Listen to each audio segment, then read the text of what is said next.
এই তোর কি হলো? আমি চাউমিন খাবো। ও চাউমিন খাবি? দাঁড়া এক্ষুনি বানাচ্ছি।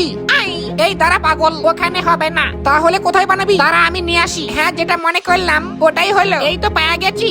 এই চোর, খাও খাও বুক বুক। উরি বাবা রে, এই নে ধর বন্ধু। হ্যাঁ এবার কাজটা ভালো করলি। হ্যাঁ দেখলে হবে, খরচা আছে। কিন্তু তুই এগুলা কি বানাচ্ছিস? আরে শোনা গো, যার কারণে তুমি যে এখন করলে যে কান্না, ও বুঝতে পারছি। চাউমিন বানালি তো ওগুলা দিয়ে আবার কি করবি রে? আরে পাগল, তুই মনে হয় জীবনেও চাউমিন খাসনি। এগুলো দিলে খেতে হ্যাপি টেস্টি হবে। ওটা মানে কি? খেতে ভালো হবে। ও তাই নাকি? হ্যাঁ হয়তো ব্যস্ত আছে, একটু গ্যাপ করে খায় নেই। এই তুই কি বললি? না মানে কখন রান্না হবে? দাঁড়া এখনই হবে। আমি জানতাম তোর শিয়ানা বুদ্ধি। না তোকে আগে দেই, এই নে খা।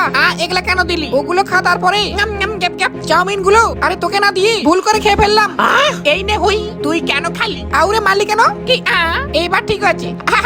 তুই কি বললি? দাঁড়া দেখাচ্ছি মজা। কি ওরে বাবা, দাঁড়া কোথায় পালাবি? যা ভাগ্য ভালো, আজকে বেঁচে গেলি।